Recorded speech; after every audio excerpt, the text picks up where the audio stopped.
J'ai dit, je sais plus à qui la dernière fois, c'est un mec, on l'a plus vu en chemise blanche amidonnée en train de jouer sur scène que dans des fringues civiles au cours de la dernière année. C'est génial. Bah oui, oui, c'est vrai. Ouais.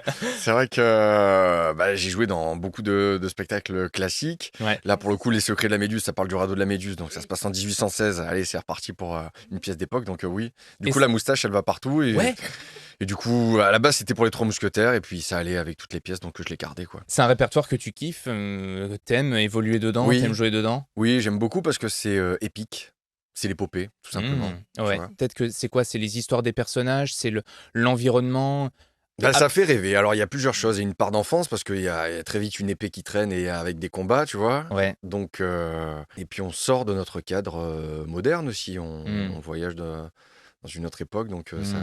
ça fait rêver. Oui, il y a une part d'enfance et je trouve que le côté épique est beaucoup plus exploité. Donc, oui, ça me va bien, ça.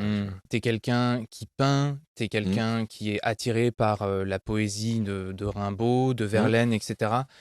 On sent que tu as une sensibilité quand même pour tout ce qui a un peu pour ce qui a traversé les âges, mais pour une certaine poésie en général aussi.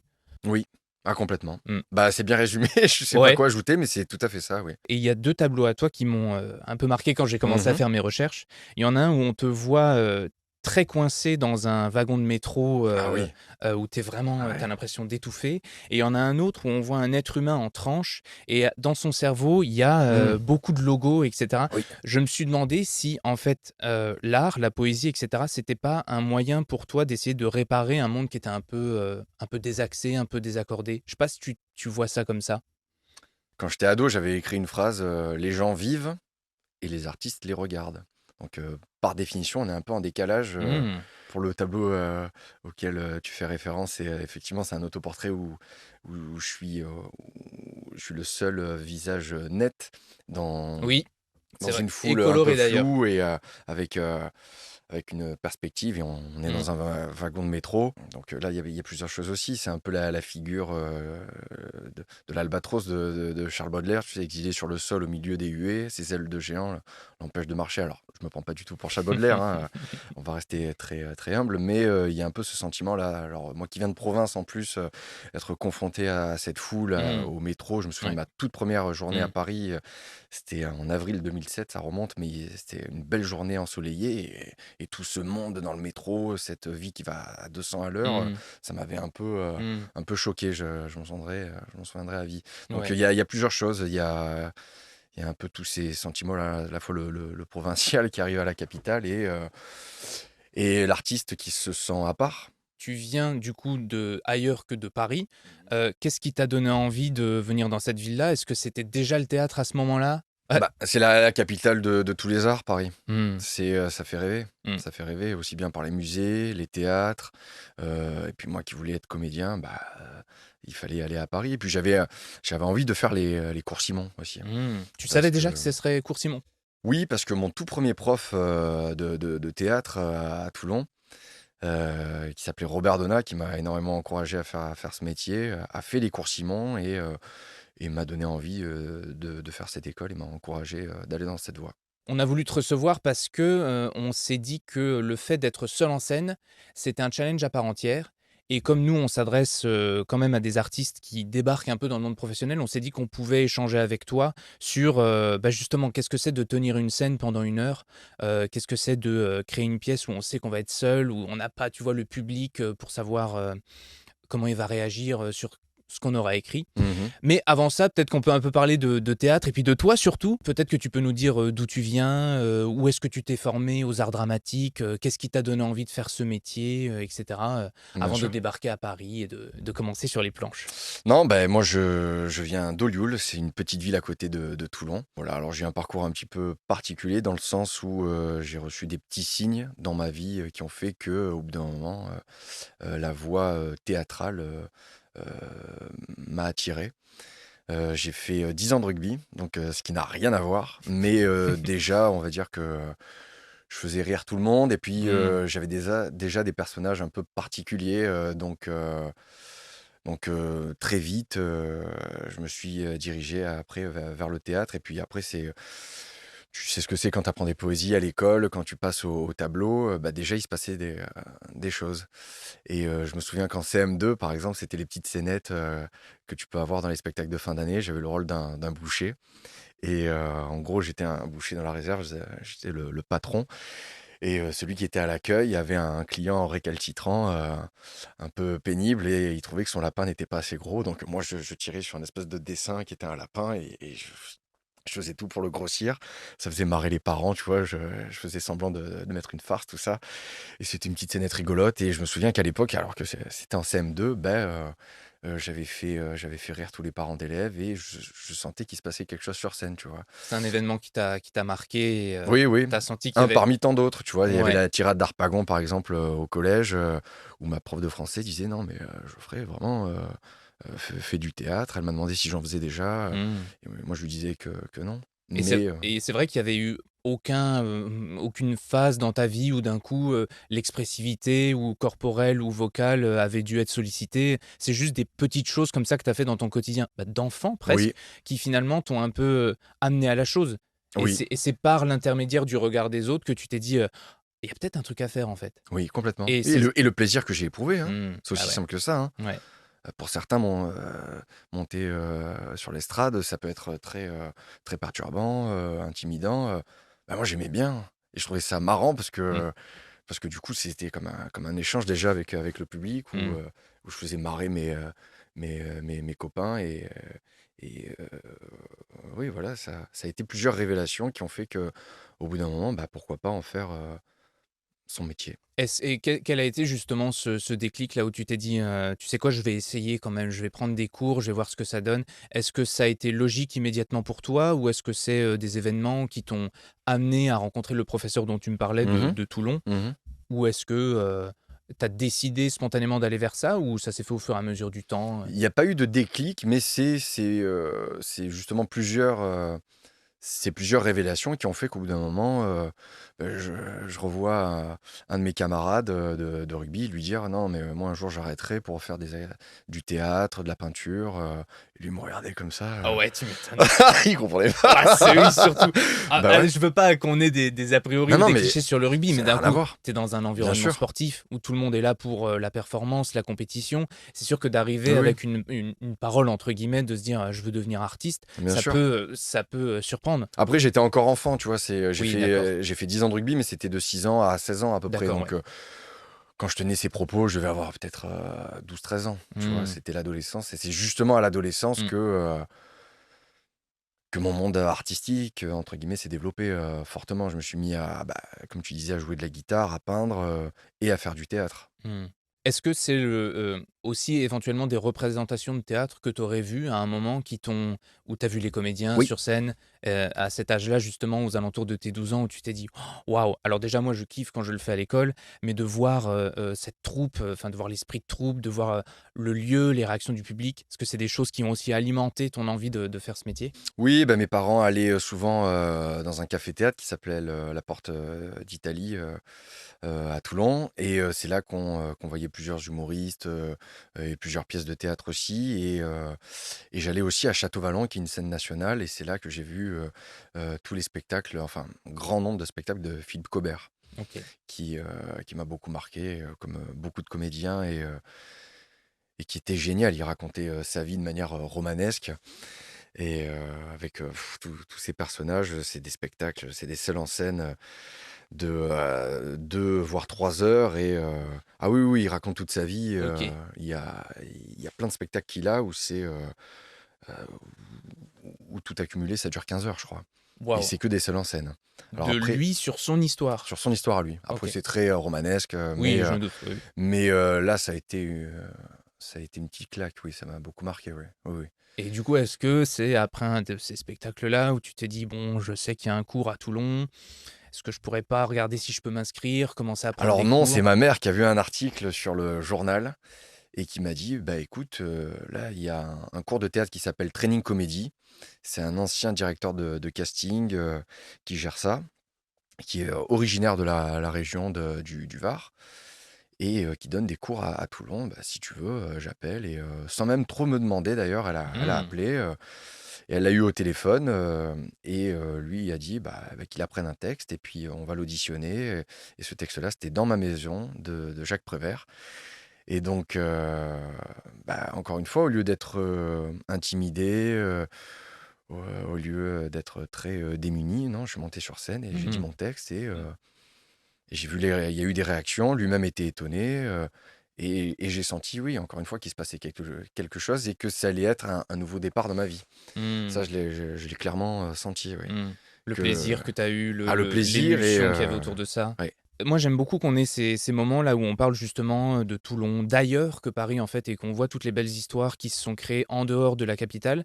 Qu'est-ce qui t'a donné envie, à un moment de te dire: «Bon, ça me passionne, je crois que je vais en faire mon métier, il faut que j'aille à Paris»? Ça a été ton cheminement ou est-ce que d'un coup, c'est peut-être, je sais pas, la perspective, de plus de théâtre, que tout était centralisé là-bas où tu t'es dit: «Si je veux en faire mon métier, il faut que j'aille là-haut, quoi»? Ah oui, oui, c'est vraiment ce que je me suis dit, oui. Je me suis Mmh. dit: «Il faut que je monte à Paris». Puis lui, il m'a encouragé à faire les cours Simons, ce Oui. professeur Robert Ah Donat. oui, ouais.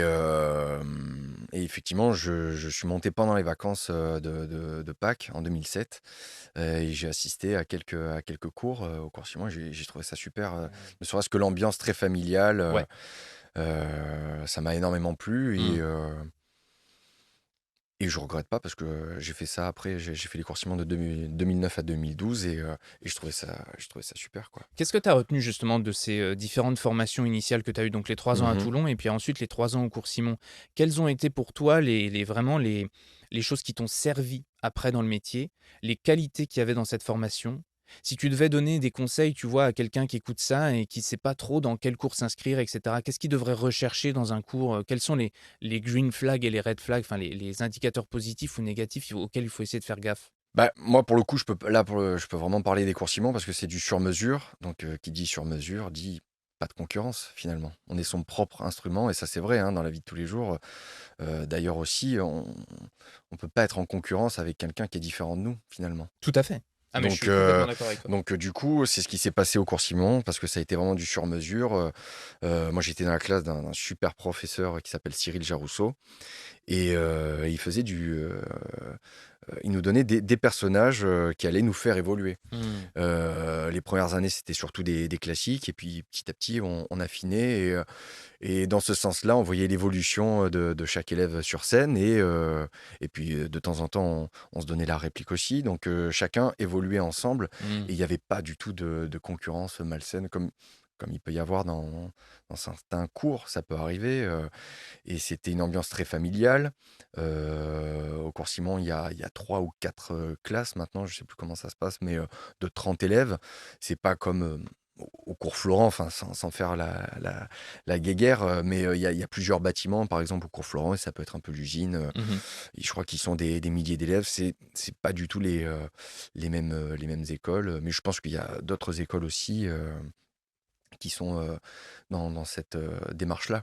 Est-ce qu'il y a eu pendant cette formation des déclics, des choses que ton professeur t'aurait dit ou des rencontres avec une pièce qui ont changé ensuite ta manière d'interpréter? Alors après, si ton parcours a été nickel et que du début à la fin, ça a été, doux, et soyeux, tant mieux. Non, Mais mais avec du recul, tu vois, je me dis que, en école, on est là pour se tromper mmh. et que je me suis pas assez, Ah ouais? trompé. Ouais, Ah ouais? je me suis pas assez cassé la gueule. D'accord. Parce qu'on est là pour, justement, faire des choses, compliquées.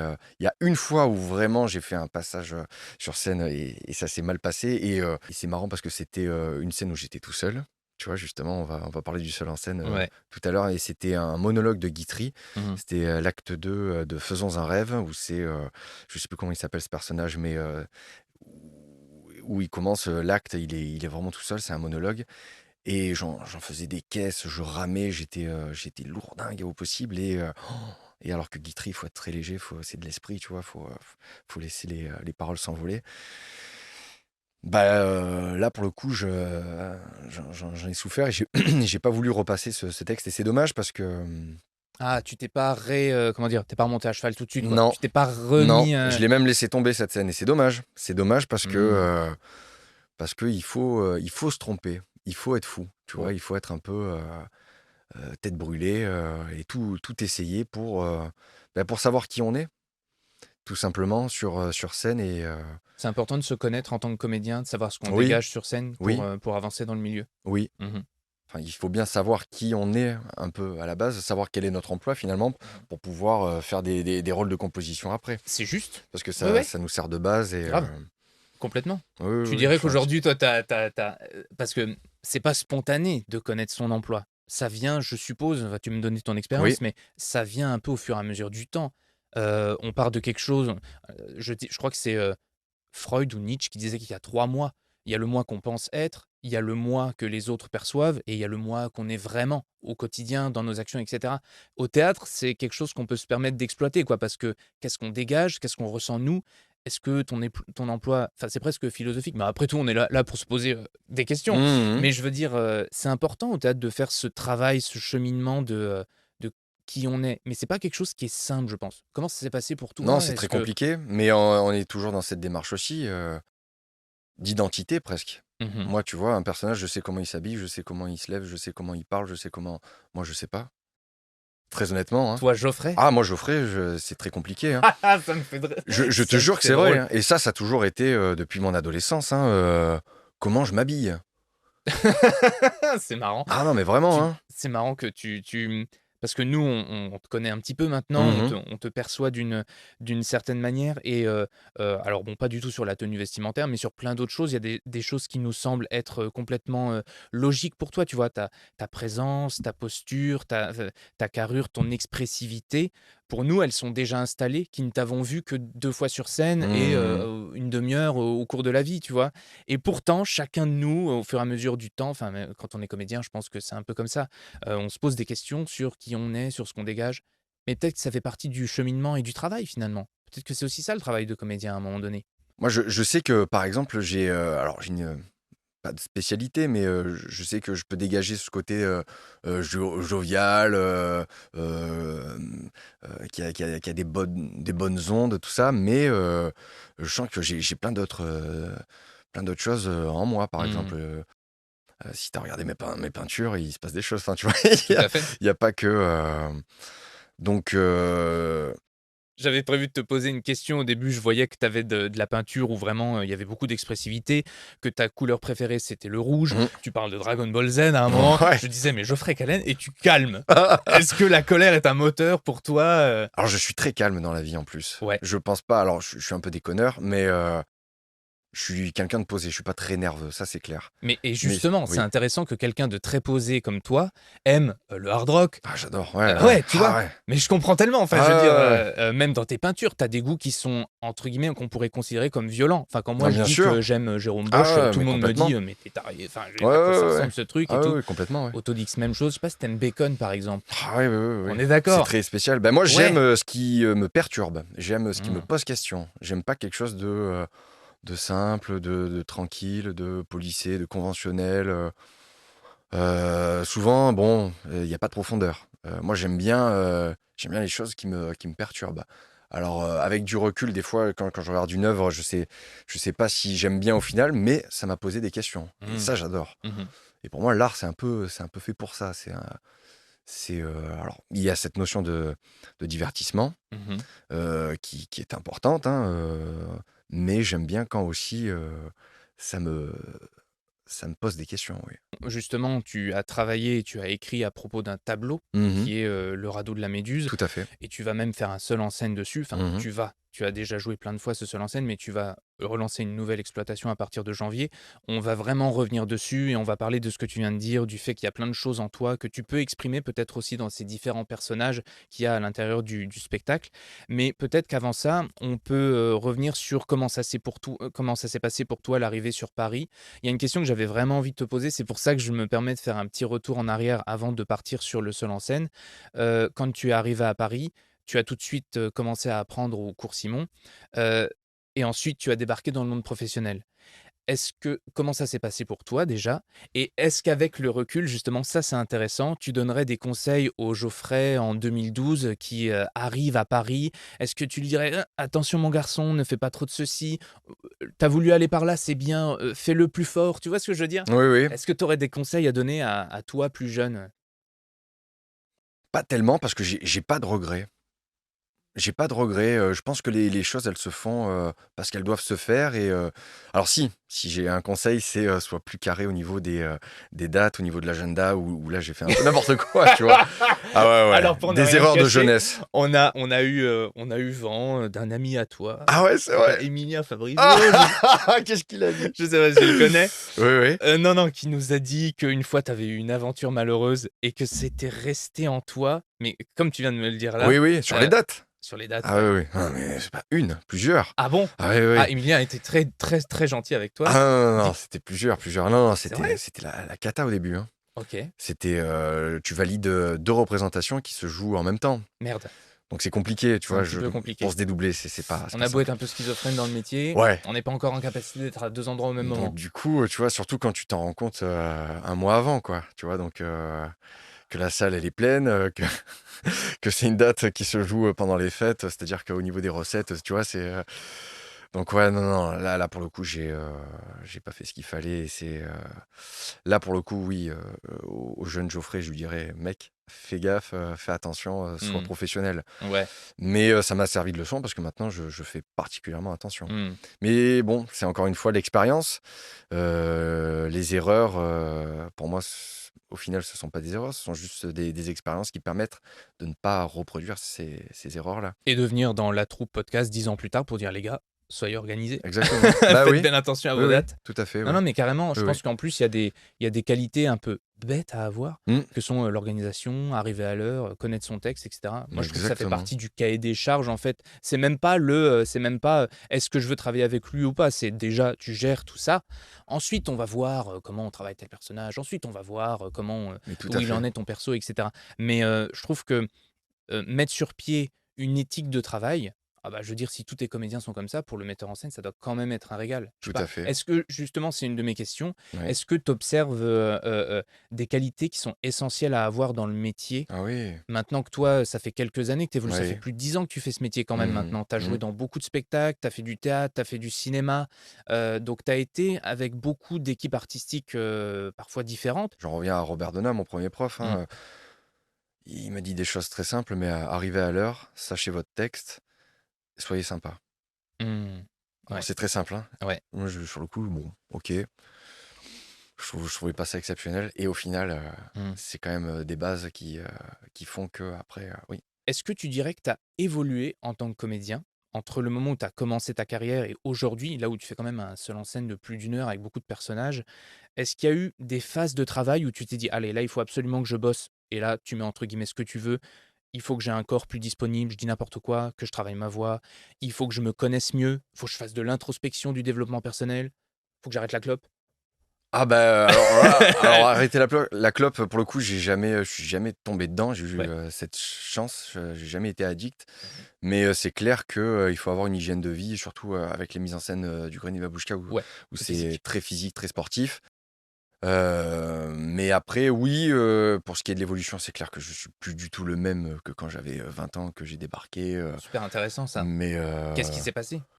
bah, plusieurs choses. Alors je pense que j'ai, mûri, mais là, pour le coup, c'est plus lié à ma vie privée dans le sens où j'ai eu une rupture, bah, qui m'a fait, devenir adulte. Mmh. Mais c'est lié aussi avec mon métier, je pense que j'ai pas le même emploi quand je suis arrivé, Mmh. tu vois? Et maintenant, il y a plusieurs choses. Et puis alors c'est vrai que quand tu fais un seul en scène et quand tu te rends compte ce que ça va être, parce que sur le papier, tu t'écris ça, tu te dis: «Oui, je j'imagine que c'est un seul en scène», mais après quand tu te mets au travail, c'est pas pareil. Parce que, tu vois, je te donne un petit, une petite indication, et tu vas vite comprendre, quand j'ai fait 3 mois à la Huchette, bah, j'ai perdu 8 kilos, par exemple.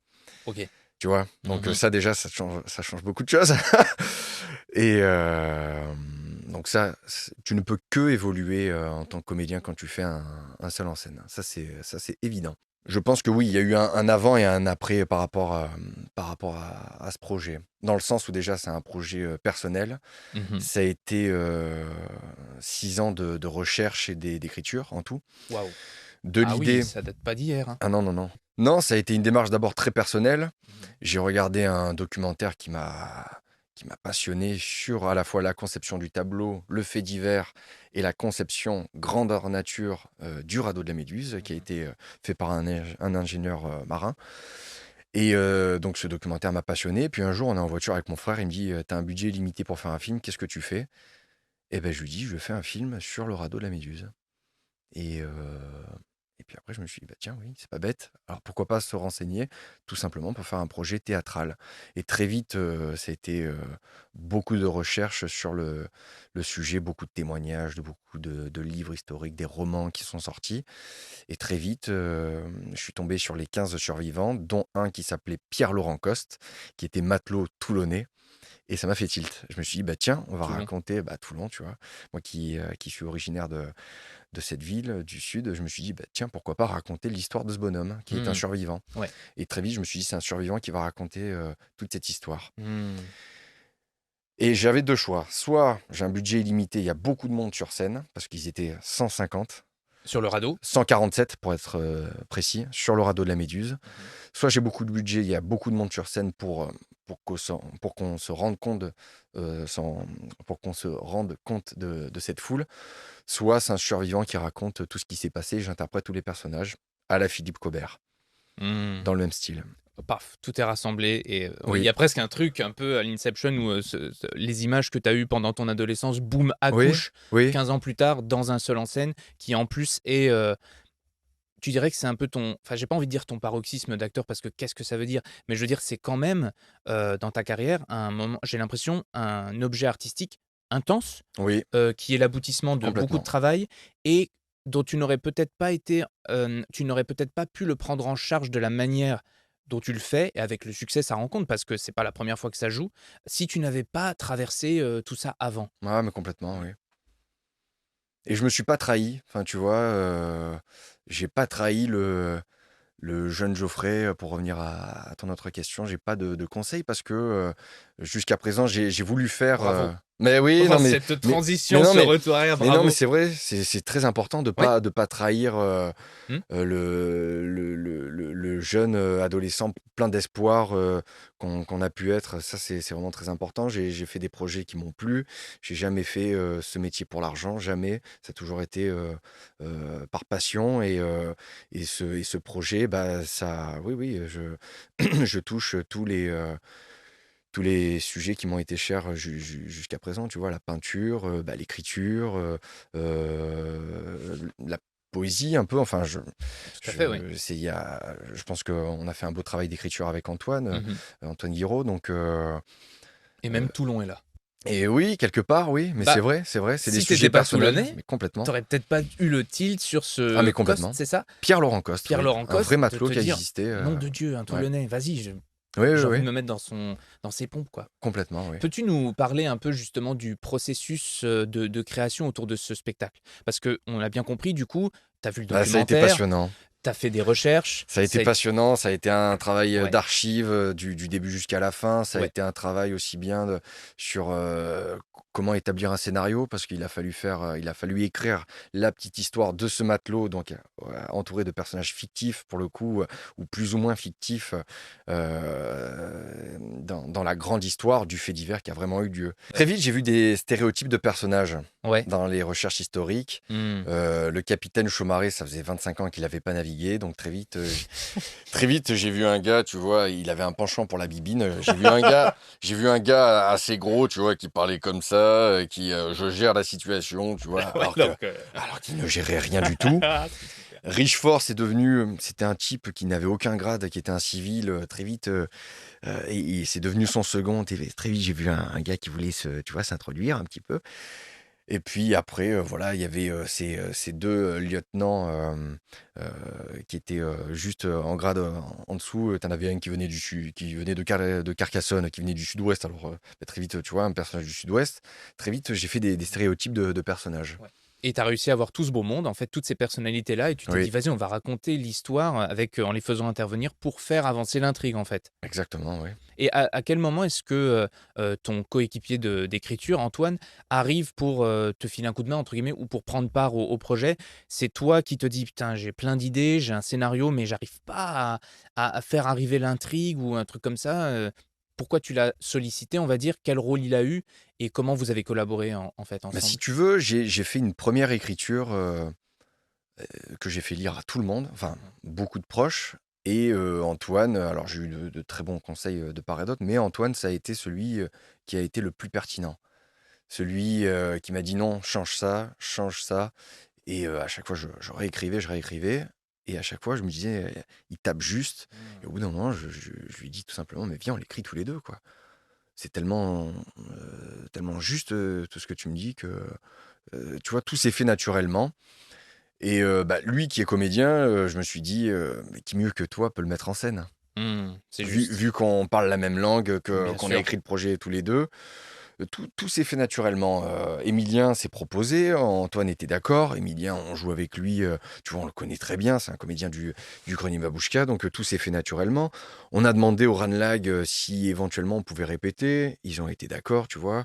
Donc tout s'est très vite enchaîné, tout s'est Mmh. fait, naturellement, Bah, c'est tout super. simplement. Bah, C'est c'est très génial. bien. Beh, C'est génial quand et ça en se même passe comme temps, ça. ça s'est passé naturellement parce que, tu avais avec toi des camarades de jeu, avec qui, entre guillemets, «tu t'entendais bien». Enfin, tu Mmh. sentais que tu étais au sein d'une équipe artistique disponible avec qui tu avais l'habitude de travailler Mmh. et puis tu les as sollicités aussi. Tu as sollicité Antoine, tu as eu l'humilité quand même de lui dire: «Mec, ce que tu écris, c'est tellement juste qu'en fait, Mmh. viens, en Ah fait, mais oui, parce oui, que ça oui. va être mieux si on le fait ensemble». Et ensuite demander à Emilien d'assister Antoine à la mise en scène. Enfin, ouais, c'est une belle synergie de tous les 3 en fait. Bien sûr. Ensuite, il s'est agi, je pense, de convaincre des gens de te laisser jouer et cetera. Comment vous vous y êtes pris? Notamment, vous avez une exploitation au théâtre de la Huchette. Mmh. Est-ce que vous avez demandé à des pros de venir vous voir, lors d'une lecture? Comment ça s'est passé pour vous? Pour faire en sorte que ce beau projet que vous aviez, que vous teniez solidement tous les 3, puisse avoir lieu sur scène? Bah, d'une part, il y a eu le Ranlag qui était intéressé, donc c'est eux qui produisent, hein, Benjamin Mmh. Dumas et Bénédicte, Dubois, Mmh. qui dirigent le Ranlag. C'est, sans eux, le spectacle, n'aurait pas de vie finalement, donc c'est vraiment grâce à eux si ça a pu se faire et Antoine qui avait joué, dans une pièce de Marcel Aimé, dirigée par Jean-Philippe Daguerre avec Franck Desmet, qui dirige, le théâtre de la Huchette, Mmh. a contacté Franck pour lui dire: «Écoute, là, on a un projet de seul en scène, il y a beaucoup de seul en scène qui se jouent au théâtre de la Huchette. Ouais. On a un seul en scène, qu'on est en train de créer, sur, le thème du radeau de la Méduse, sur le fait divers. Est-ce que ça t'intéresse?» Franck, était ravi, était, vraiment très intéressé et donc je lui ai, présenté le projet et puis il y a un créneau qui s'est libéré en été et il nous a proposé voilà, de passer l'été à la Huchette, en 2023 et on a été ravis et puis moi ça m'a permis, à la fois de faire vivre ce spectacle, de faire mon expérience, et de faire venir la presse pour plus tard prétendre au Festival d'Avignon. Parce que Mmh. faire des créations à Avignon, quand on est personne, bah, c'est compliqué. Quand un spectacle n'a pas de vie, n'a pas d'article Ouais. de presse, c'est Mmh. compliqué. Donc tout s'est bien fait jusqu'à présent et pourvu que ça dure, j'ai envie de dire. Ouais, non mais carrément, c'est ce qu'on vous souhaite, hein, à Voilà. partir de l'exploitation en janvier. Mais c'est intéressant pour le théâtre de la Huchette. Est-ce que tu dirais que le radeau enfin, Les Mhm. Secrets de la Les Méduse, secrets de la puisque c'est méduse, le nom ouais. du spectacle, correspondait déjà à ce que la Huchette avait l'habitude de faire? Tu dis qu'il y avait beaucoup de Mhm. seuls en scène. Mhm. Donc si on résume, c'est quand même 2 éléments qui sont assez importants. Antoine, d'une part, a eu la présence d'esprit de proposer ça dans un lieu qui lui convenait déjà Bien sûr. et ensuite, il avait la connaissance du directeur. Donc en fait, c'est à la fois de bien choisir l'endroit dans lequel on veut, diffuser son spectacle et c'est en même temps, bah, tout simplement, d'avoir accompagné la personne qui est le directeur à un moment de sa vie, enfin, de connaître déjà l'endroit. Je te dis ça, en fait, par rapport aux jeunes compagnies qui nous écoutent et qui seraient un peu dans une étape de démarchage pour les théâtres. C'est 2 bonnes indications, ce que tu viens de nous donner, qui sont de, bah, déjà solliciter des lieux pour lequel votre spectacle est entre guillemets «déjà adapté» Ah oui, et complètement. ensuite si c'est des lieux dans lesquels ça fait 6 mois, 1 an, 2 ans que vous venez régulièrement, que vous commencez à connaître le directeur, bah, c'est peut-être le bon moment pour, sortir la carte. Complètement. «Écoute, moi je connais ce lieu, je te connais toi, on a un truc qui à mon avis match nickel avec ta programmation. Est-ce que» et c'est là que le bingo, que les belles choses peuvent arriver, quoi. Ah mais Enfin, oui. à mon sens, ça peut vraiment aider des gens qui nous écoutent, se dire: «Mince, comment on fait au début, en fait, quand on est personne, quand on ne sait pas», tu vois, d'avoir ce processus-là finalement que vous avez eu vous. Oui, oui, oui. Mais c'est vrai que je bénéficie là pour le coup, d'un tissu social qui s'est fait avec le temps. Je connais Antoine qui, lui, a fait d'autres spectacles, donc Ouais. très vite. Et puis maintenant, le Grenier Babouchka Mmh. est une très belle compagnie Mmh. de théâtre sur Paris. Donc, Et comment ça s'est fait du coup cette rencontre-là avec Jean-Philippe ou avec Charlotte peut-être du coup? Je sais pas lequel tu as. non, bah, c'est Jean-Philippe qui m'a vu dans un spectacle. À l'époque, c'était un spectacle pour enfants. C'était Merlin qui se jouait au Bouffe parisien. Et je jouais le personnage de Kay, qui est le grand frère benet d'Arthur. Et oui, c'est un personnage que j'appréciais particulièrement. Ça se passait très bien. Et il m'a vu sur scène. C'était au Bouffe parisien, un beau théâtre en plus. Et il m'a vu sur scène et on a discuté après. Et ça s'est fait naturellement. Tu vois, il m'a Mmh. proposé un autre personnage pour une audition. Après, un personnage sur son spectacle Cyrano de Bergerac. Il fallait remplacer quelqu'un. Et voilà, j'ai auditionné, j'ai été pris. Et par la suite, j'ai pu faire Mmh. un grand nombre de spectacles au Grenier de Babouchka. Ouais, Le Médecin malgré Le Médecin lui, malgré lui, Cyrano, bah, Cyrano du Les coup, Mousquetaires. Les Mousquetaires. Donc voilà, ça s'est fait très vite. Mais Mmh. un projet on a appelé un autre, Tout tu à fait. vois? Ça se passe, comme Ouais. ça, Mmh. enfin pour moi en tout cas, ça s'est vraiment passé comme ça. Et comme tu es sympa, comme tu nous l'as dit au début, finalement, il y a des trucs de réseautage qui se font entre guillemets «naturellement». Enfin, je trouve réseautage, c'est moche franchement, j'aime Oui, pas mais trop. il y a un peu ça. Mon Mais premier prof, tu vois, disait: «C'est du relationnel». Il oui, préférait ce mot de relationnel, mais tu le ouais. crées Ouais, c'est naturellement. ça en fait. C'est même pas un logiciel que tu installes, où tu te dis: «Tiens, il faut absolument que je pense à réseauter la prochaine fois que je vais à tel endroit». Ben non, en fait, il y a des affects Bah oui, qui se créent naturellement entre des gens. Et même, je trouve que pour les collaborations, après, c'est plus sain quand c'est sur cette base-là. bien Tous sûr. les gens avec qui on travaille, nous, c'est parce qu'à un moment donné, on savait pas, mais on s'aime bien et puis, bah, tiens, on finit par bosser ensemble, quoi, tu Bah, vois? tout Enfin, et simplement, je ouais. trouve que c'est quand même beaucoup plus sain quand ça fonctionne comme ça que, même si on peut solliciter les gens, bien sûr. Mmh. Surtout, bah, par exemple, quand Antoine l'a fait pour le directeur, il le connaissait, c'était justifié. Bien sûr que tu sollicites parce qu'on est des Bien êtres sûr, sociaux, on a besoin des autres. bien sûr. Mais voilà, le relationnel, être sympa. Du coup, tu jouais Merlin. Comment tu as eu, quand tu es sorti d'école, ta toute Mmh. première expérience pro? Comment ça s'est passé, Alors c'était, bah, justement, c'était à la suite, des auditions publiques, des Cours Simon en Mmh. 2011. Et c'était une ancienne des Cours Simon qui dirigeait une compagnie de théâtre pour enfants. Et elle m'a vu dans une scène à l'époque au Cours Simon, c'était Vol au-dessus d'un nid de coucou. Mmh. Et une autre scène aussi. Alors c'était des petits personnages, mais elle m'avait déjà repéré, tu vois, si j'ose dire. Et elle m'a fait passer des auditions pour Le Prince Charmant dans Blanche-Neige. Donc mon premier cachet, c'était en octobre 2011. C'était Le Prince Charmant dans Blanche-Neige, tu vois. Waouh! Et Tu as c'était envie de trop marrant. l'afficher dans ta Ah non, chambre. c'était Mmh. génial. Et C'était trop marrant parce que c'était un prince charmant plutôt rock'n'roll, tu vois. C'était un peu à la Elvis Presley, tu vois, qui parlait comme ça. Je suis un prince de conte de fées. Enfin, c'était assez marrant. Et c'est mon tout premier cachet, voilà, en 2011 maintenant. Et j'ai mis le pied à l'étrier un peu, tu vois. mmh. J'ai eu un an difficile. Et puis par la suite, c'était un casting que j'ai vu sur Internet où il fallait faire le personnage de Kay, le grand frère d'Arthur. Et donc, ça s'est joué après sur un casting sur internet, tu vois? Parce que ce personnage de Kay m'a ouvert les portes après pour, heu, pour le Mmh. Grenier Babouchka. Mmh. Et tout se fait en connexion, en fait, Bah oui, c'est un montrez-vous. peu, montrez-vous. Ah oui, voilà, si j'ai un conseil à se donner, ne pas surtout avoir peur, ne pas surtout être intimidé, parce que c'est un métier d'aventure. C'est un métier d'aventure, hein, moi, pour l'instant, ça se passe bien, mais ça se trouve dans 3 4 ans, j'aurai moins de projets pour X raisons, j'en sais rien, mais c'est pas un métier de fonctionnaire, donc il faut avoir le tempérament pour aborder ce métier, ça c'est sûr, Mmh. ça c'est sûr. Et tu dirais que c'est quoi le tempérament pour aborder ce métier? Donc tu l'as dit, Être aventurier, mmh. être un peu, ne pas avoir peur, du lendemain, ne pas, être un peu, décalé. On est un peu marginaux, hein, tout simplement bah, déjà un truc tout simple, hein, quand nous on est sur scène, les gens, ordinaires se reposent et sont en loisir quelque part, Mmh. sont un peu, se détendent. Ils vont voir une pièce de théâtre, tandis que nous, on commence à travailler. C'est Guitry qui dit ça, hein, c'est même pas moi, hein, mais donc par définition, on est un peu en marge. On n'a pas des horaires comme tout le monde. Mmh. Souvent, on joue le week-end, alors que le week-end, la plupart des gens, bah, eux, se reposent. Ah ouais, tout à fait. Donc On c'est répète à des heures obscures, oui, gratuitement parfois, enfin, des bien sûr. des fois la nuit, on a pu répéter jusqu'à minuit. Ça nous est arrivé, parce que tu es en résidence, parce que, Mmh. donc oui, on est un peu en décalé. Mais c'est ça qui est génial. Et moi, je sais que j'ai pas choisi ce métier, tu vois.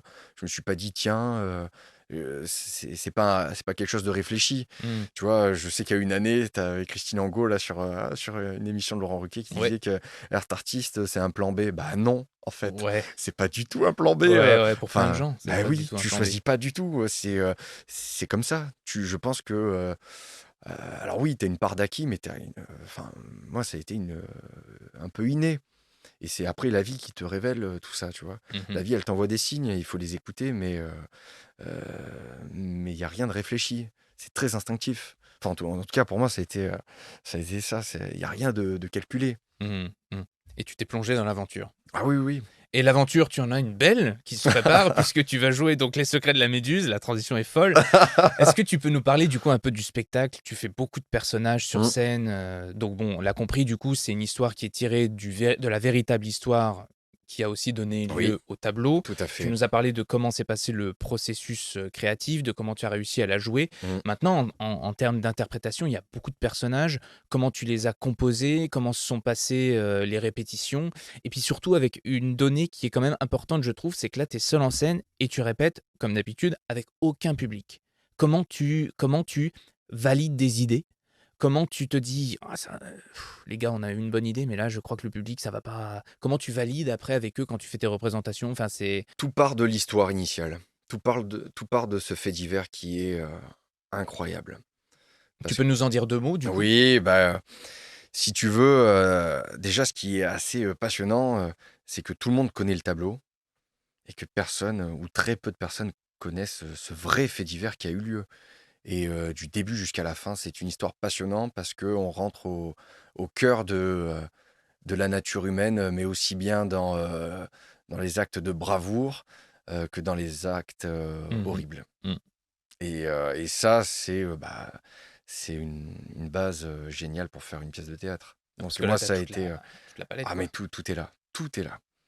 Et tout ce que j'aime aussi, l'art, l'épopée, l'aventure, on part sur un bateau, on part un peu à la découverte du Nouveau Monde parce que l'Afrique, était déjà connue, mais c'était une expédition tout à fait banale. On est après la chute de Napoléon en 1816 et d'un commun accord avec les Anglais, on veut reprendre les terres du Sénégal, les terres de colonie, du Sénégal, voilà, qui nous appartenaient. Donc il y a 4 bateaux qui partent, en expédition dont le bateau principal est la Méduse, et il est dirigé, toute l'expédition est dirigée par Hugues du Roi de Chaumareix, qui est donc le commandant principal et qui n'a pas navigué depuis la royauté, donc depuis 25 ans.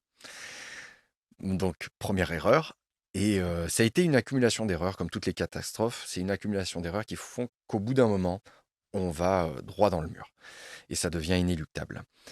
Et donc, le bateau était surpeuplé, les chaloupes de secours n'étaient pas du tout, aux normes, si j'ose dire. Elles étaient plus ou moins trouées, il y avait pas assez de vivres.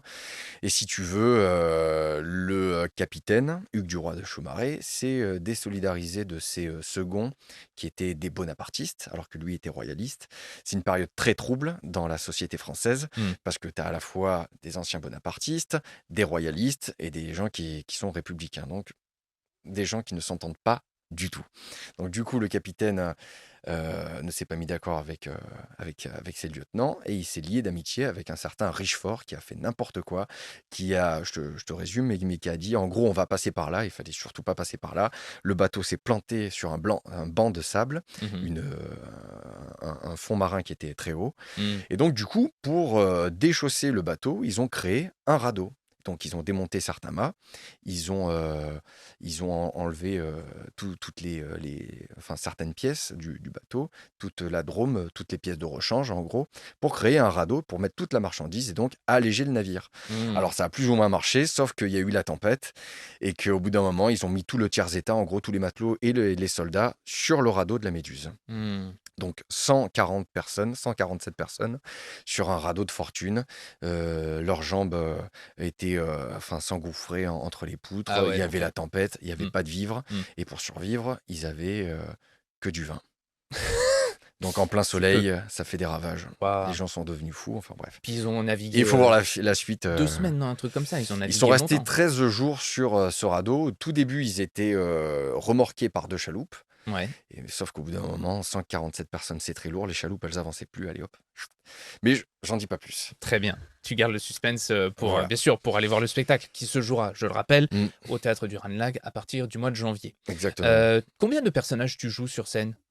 Combien t'en interprètes? Il y en a une dizaine. Entre 10 et 15. Après, il y en a Ça dépend des certains. soirs. Non, pas du tout. Non, Entre 10 et il n'y a 15. rien d'improvisé là. Venez, Non, vous allez non, voir. non, non, mais oui, je dirais entre 10 et 15 personnages à peu près, oui. Mhm.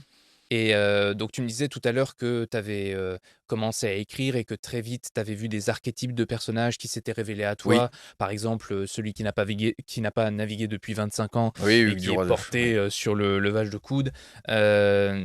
Tu as très vite su leur donner une voix et un corps, et ça s'est Oui, tout de suite vu quand tu nous en as parlé tout à l'heure. C'est quelque chose que tu as travaillé. Tu leur as à chacun trouvé un mode d'expression corporelle et vocale qui leur complètement. correspond, qui fait que tu peux très vite jongler de l'un à l'autre et que le Oui. public est pas perdu, quoi. Bah oui, il y a beaucoup de choses. Encore une fois, je parlais de Philippe Cobert et il y a aussi comment Nicolas Devor, qui est un super seul en scène qui s'appelle Dans la peau de Cyrano, Mhm. qui est vraiment génial. Et c'est plusieurs seuls en scène auxquels je me suis référé. Il y a très vite des règles et des codes. Dans le sens où un personnage, c'est une posture. Ça peut être, si je fais ça par exemple, bah là c'est un personnage qui s'appelle Pipo Bec, qui parle comme ça, tu vois. C'est le marin, c'est un peu le stéréotype du marin. Mhm. Donc il a une pipe au bec. Donc tu vois, très vite ça fait un Ouais. nom de personnage qui s'appelle Pipo Bec et ça fait une attitude et une voix. Il y a un personnage. C'est aussi simple que ça. Ça, c'est vraiment super, Pour le, mais pour le spectateur, on l'identifie. Tu vois, mhm. il y a presque un dessin. Ouais, ouais, tuto de comédien, Tu vois, bim, hein, ça y est. il est comme ça, il parle comme ça. On l'identifie, on sait que c'est ce personnage-là. Tu vois, donc un personnage, c'est une posture, une voix, une manière, une incarnation, en fait, tout simplement. Donc le spectateur n'est pas perdu et tu le prends par la main et tu le guides, tout simplement. C'est en lisant comment étaient les personnes sur ce bateau que je me suis dit, bon, bah lui, il va être comme ça. Et ça va être un personnage. C'est aussi simple que ça. Et, Aussi simple que ça. et de ce travail-là, de ce cheminement avec tous ces personnages et cette intrigue hein, qui est quand même passionnante. En plus, toi, tu peins, tu t'es passionné de peinture, donc je pense qu'il y avait encore plus d'énergie à l'intérieur de ça. T'emmènes le spectateur pendant un peu plus d'une heure, si je me Une souviens heure bien. 25 à peu près en moyenne, oui. Ça dépend des soirs. Ouais. Mais oui, en moyenne, c'est 1h25. Est-ce que tu t'es posé parfois la question, quand tu étais sur scène, est-ce que tu as déjà remarqué par rapport à l'attention du spectateur que, en fait, tu lisais ton public et tu sentais peut-être qu'il y avait des moments où tu les perdais, du coup, il fallait que tu en remettes un peu plus. Est-ce que tu fais cette recherche-là, entre guillemets, enfin, au cours des soirées? Après, si tu me dis les 15 personnages sont excellents, tout le monde a une attention pendant 1h20, c'est très bien. Mais peut-être qu'il y a des fois où tu sens ton public et que Alors, du les coup, tu es soirs, moi, obligé d'être différent? écoute, je vais rester très, très humble, mais moi, j'ai cette chance qu'avec ce spectacle, les soirs où je me disais, oh, ça marche pas du tout, ça réagit pas du tout, au final, à la fin, j'ai eu des applaudissements magnifiques. Mmh. Donc, je pense que ça m'a appris à, au contraire, ne pas toujours me référer au public. Très intéressant Et ça. je me souviens d'une représentation au théâtre de la Huchette, par exemple, où il y avait pas énormément de monde, pas de réaction, et je me suis dit, ouh là là, ce soir, ça marche pas du tout. Et à la fin, bon, bah, les applaudissements se font. Je vais pour dire bah, merci d'être venu sur je vais pour parler. Et la première phrase d'une dame, c'était mais quel talent. Et là, je dois dire que ça m'a coupé la chic parce que les gens qui étaient autour disaient ah oui, oui, comme ça, il y a eu ce truc de bon, bah d'accord, en fait. Bon, bah, en Il fait, faut arrêter de se poser des questions, faire confiance au texte, se faire confiance mmh, et arrêter de cogiter pendant qu'on joue. Tu vois, surtout avec ce spectacle-là. Alors, c'est pas la comédie. Il y a des moments où on peut se marrer dans ce spectacle, mais c'est pas du tout une comédie. Donc, autant une comédie où ça rit pas, tu te dis, bon, là, ce soir, c'est compliqué, qu'un spectacle comme ça, c'est pas grave s'il n'y a pas beaucoup de réactions. Et je pense que je bénéficie de cette histoire avec ce fait divers qui est quand même incroyable et méconnu du ouais, grand c'est clair. public. Oui, oui, La c'est clair. plupart des gens ne savent pas forcément que c'est une vraie histoire à la base, Ouais, bien sûr et puis alors que ça a on vraiment existé. C'est ça, mmh c'est là où c'est vraiment dingue. c'est vraiment notre Titanic français, hein, Ouais, c'est vrai. et je pèse mes mots, hein, Mmh vraiment, mh. c'est une histoire incroyable.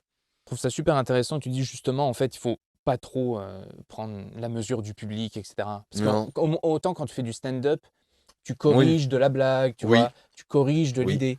Mais peut-être qu'effectivement sur ce genre de spectacle-là où, moi j'ai des souvenirs par exemple de certaines pièces où les gens me regardent comme ça et je me dis: «Oh, je suis en train de faire n'importe quoi» oui, et en fait, c'est juste parce que ton personnage est comme ça, le texte que tu dis et ils sont très concentrés, ils ont une sale tronche, mais en fait ça marche vachement bien et c'est ça le résultat que tu dois obtenir, sur les visages et c'est pas complètement. toi, ta petite personne qui est en train de faire n'importe quoi, enfin voilà, on en parlait tout à l'heure, le l'ego du comédien, enfin le narcissisme Oui, de oui. sans arrêt être un peu dans cette observation-là. Moi, je trouve très intéressant que tu dises, justement: «Ne vous en souciez pas». Puis bon, sur un seul en scène, c'est particulier, mais tu peux avoir, tu sais, cette espèce de contrôle de 3e œil un peu où tu te regardes, jouer, alors qui Ouais, peut être à la fois bénéfique, ouais.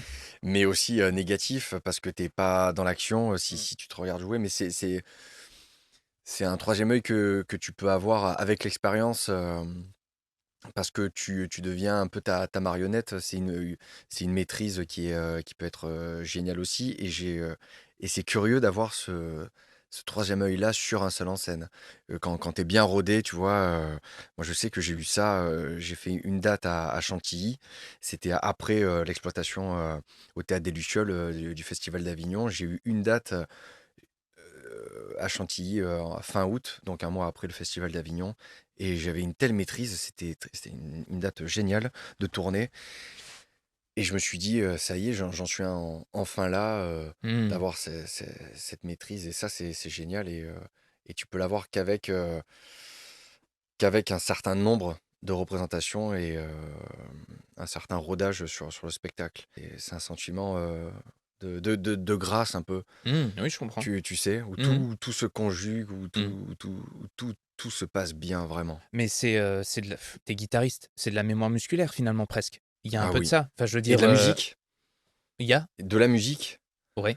c'est, tu sais, Oui, ah exactement, il de y a la une musique. musique Oui, oui. qui se crée dans chaque pièce un peu. C'est ça, ouais, ouais. Bah, tu commences à alors, c'est là qu'il faut faire attention à pas s'endormir, mais je veux dire, tu commences à t'installer dans quelque chose qui est efficace pour le spectacle et Oui, c'est là que tu peux aussi lâcher les chevaux oui. et pas te surveiller, te dire: «Ah oui, alors il y a tel truc qui arrive après» et cetera. Quand ta mémoire musculaire, la musique est intégrée et ça se fait que à mesure du travail. Ça, c'est important que Oui. tu le dises aussi, Ah oui, oui, oui, hein. oui, C'est oui. pas, de la enfin, tu peux le préparer, chez toi, tu peux le préparer en mise en scène, mais il y a que «l'épreuve» entre Et guillemets c'est même du de public. l'affinage. Excuse-moi, je te coupe, même Hein, c'est c'est même de ça. l'affinage. Mmh, C'est pas que du travail, il faut laisser reposer pour mieux revenir. Mais ça, c'est valable pour tout aussi. Un comédien qui joue trop, au bout d'un moment, il est trop sur scène et il est plus dans mmh. la vie. Ça, c'est terrible. Ah oui, oui, je comprends. Ça, Bah, c'est terrible ça, parce que tu deviens un robot un peu et faut faire attention à aussi, à pas être sur trop de projets, pas trop, mmh, parce que, à vouloir être partout, on est nulle part et il faut rester, je pense qu'il faut être d'abord un bon individu dans la vie, tu vois? Pour être, un bon comédien, sur scène aussi. Que je reviens justement à ce que tu disais, comment tu as évolué. Moi, je sais que c'est parce que j'ai évolué dans la vie que j'ai évolué aussi en tant que comédien. mmh, Il y a des choses qui m'ont nourri. ouais. Moi, je m'aperçois pour ma part, puisque tu en parles, que c'est plus, du travail personnel qui m'a fait évoluer en tant que personne, Eh oui. qui m'a permis d'être plus à l'aise, plus libre, plus cohérent et plus déterminé sur scène, que toutes les heures d'entraînement que j'ai pu faire chez moi sur des textes, sur des trainings de corps et cetera et Dieu sait que j'en ai fait. C'est des choses beaucoup plus terre à terre, comme ce que tu viens de dire, qui m'ont permis de débloquer des Mmh. des endroits, sur scène, même dans la préparation des textes, l'écriture, l'expressivité et cetera. C'est plus des choses toutes bêtes du quotidien qui m'ont fait évoluer en tant que personne, comme pour toi, Mmh. qui m'ont permis de faire de nouvelles choses ou d'être plus à l'aise. C'est intéressant ça, parce qu'on se persuade tous qu'il faut des cours, que oui, bien sûr, Bien sûr, évidemment, il en faut parce bien sûr. qu'il y a des bases, techniques, théoriques, et cetera. Il y a des connaissances à avoir, mais être quelqu'un de pleinement développé aussi dans la vie, c'est aussi ça qui va te développer sur scène finalement. Ah Et oui, ça, je trouve qu'on en parle quasiment jamais oui, oui, et que c'est un truc pourtant, complètement important, bien quoi. sûr. On est son propre, instrument, hein. Donc Ouais. il faut le travailler et il faut, alors que ce soit enfin pour tout, pour tout, pour tout, Mmh. pour tout. Parle-nous un peu du travail que tu as fait avec Emilien et Antoine, du coup, de mise en scène. Comment vous avez abordé ça? Tu as débarqué le premier jour texte su et vous avez fait dans l'ordre? C'est eux qui t'organisaient un planning? Il y avait des points de faiblesse sur lesquels vous passiez beaucoup de temps et d'autres qui étaient faciles? Alors déjà avec Antoine, on a travaillé, on a fait beaucoup de lectures où déjà les personnages étaient là. Mmh. Et par la suite, il m'a fallu à peu près un mois et demi pour bien apprendre le texte. Et en apprenant le texte, je me suis rendu compte qu'il y avait des choses qui marchaient à l'écrit, qui ne marchaient pas du tout à l'oral. Intéressant ça. Et comme c'était nous les auteurs, on a pu modifier en fonction. Et ça a été, mais c'est là où ça a été un apprentissage génial aussi en termes d'écriture, c'est que l'écriture, finalement, c'est beaucoup, beaucoup, beaucoup de réécriture.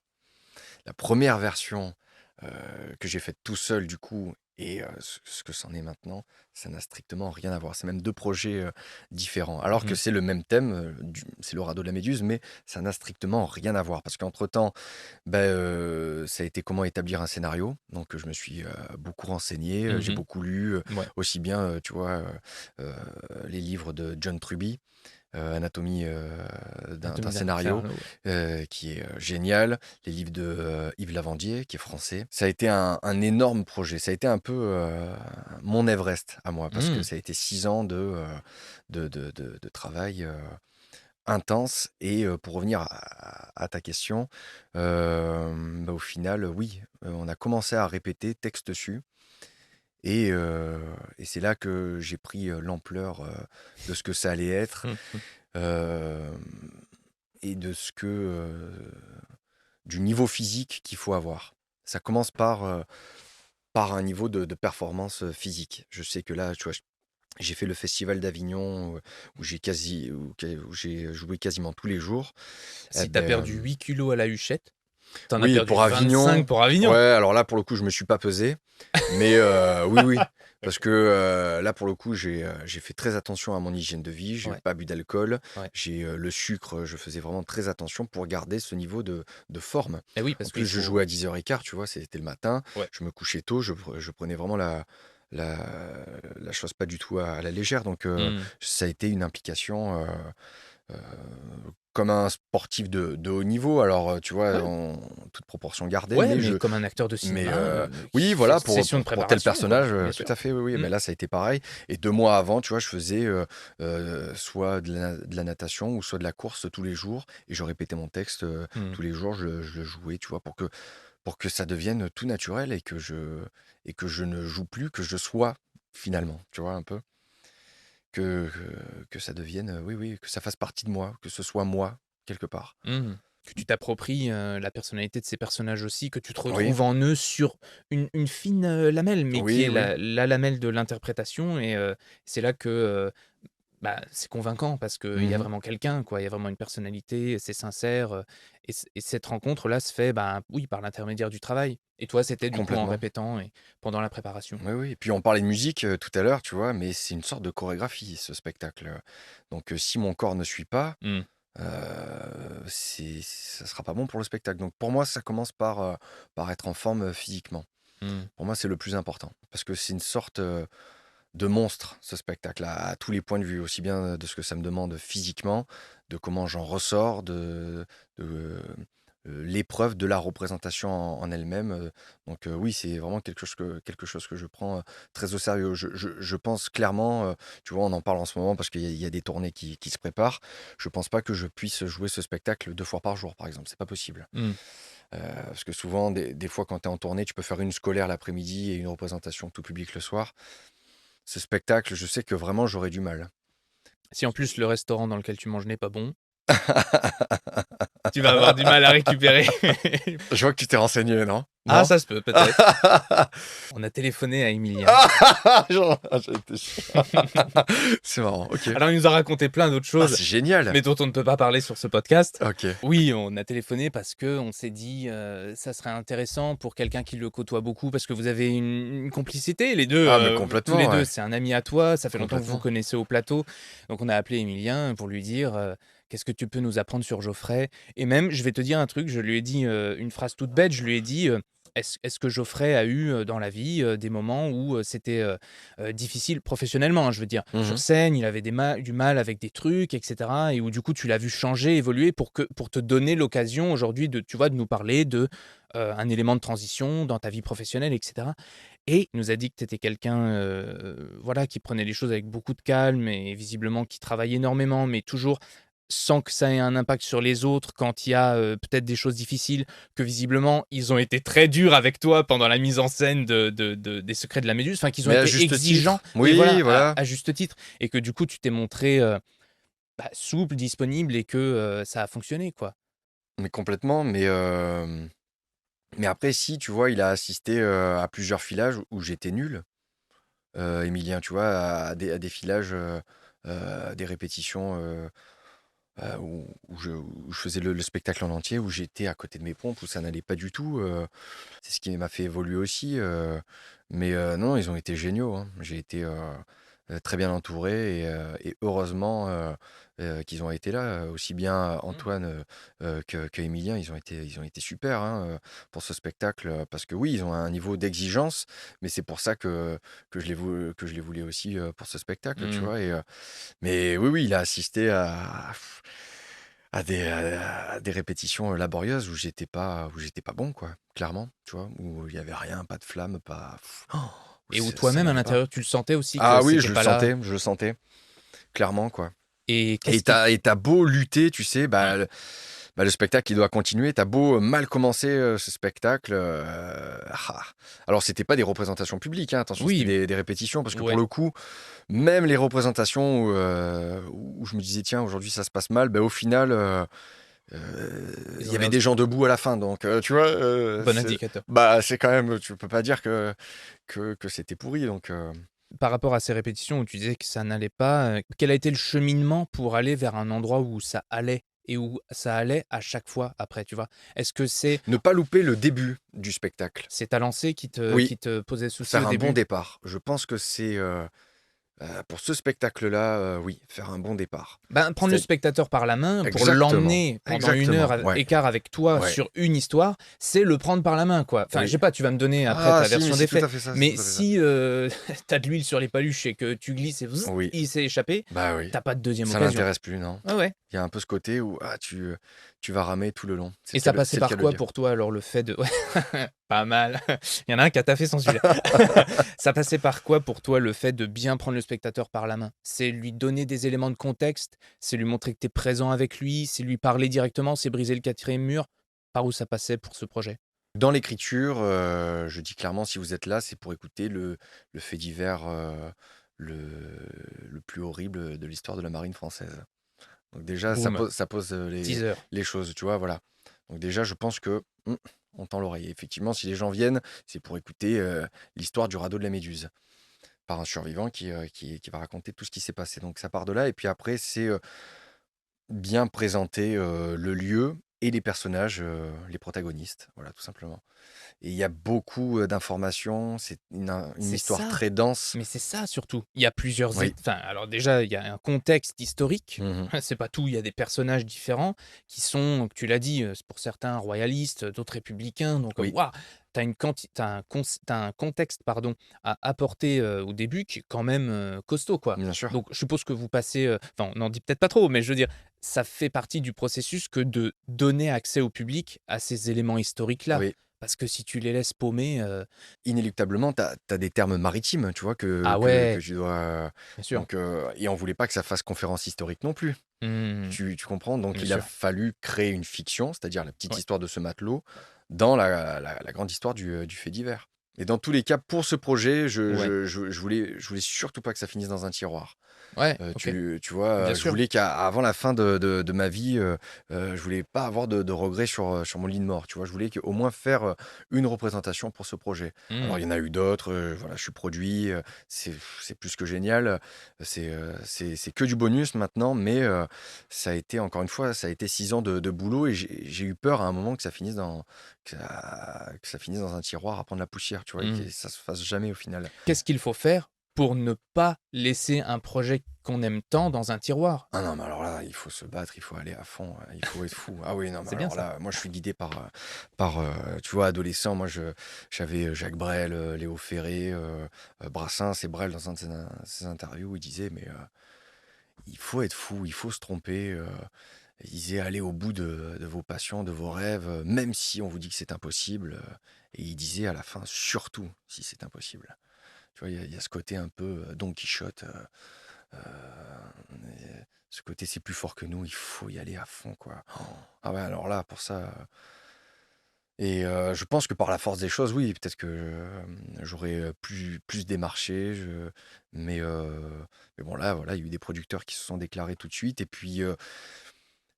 puis on leur a rendu l'appareil, tu vois, au Ranlag, sans même connaître le projet. Ils nous ont prêté les salles de répétition, ce qui est génial, ce qui est très rare dans Mmh. ce métier, tu vois. Ouais, c'est clair, ouais. Ils ont été... Bon, après, ils nous connaissaient, Oui, c'est ça aussi. parce Ils que m'ont moi, mine de entendu, rien, mais j'ai joué 6 spectacles, tu vois, dans ce théâtre. Donc c'est vrai qu'on les connaissait déjà beaucoup, mais dans tous les cas, oui, oui, s'il y a quelque chose qui vous tient à cœur, il faut pas hésiter, quoi. Au contraire, puisque ça vous tient à cœur, il faut aller au bout. ce sera le mot de la fin, mon Geoffrey. Bah, avec C'est plaisir. super. Bon, merci, j'étais super content de te recevoir. Bah, de même. On te retrouve du coup au théâtre du Ranelagh, hein. On l'a dit plein de fois, mais on répète à quel point ce théâtre nous tient à cœur, Avec qu'il est grand beau et qu'il y a plaisir. plein de très beaux projets pour Les Secrets de la Méduse, Mmh. donc à partir du mois de janvier. Très bien, avec grand plaisir, et c'était génial de participer à cette interview.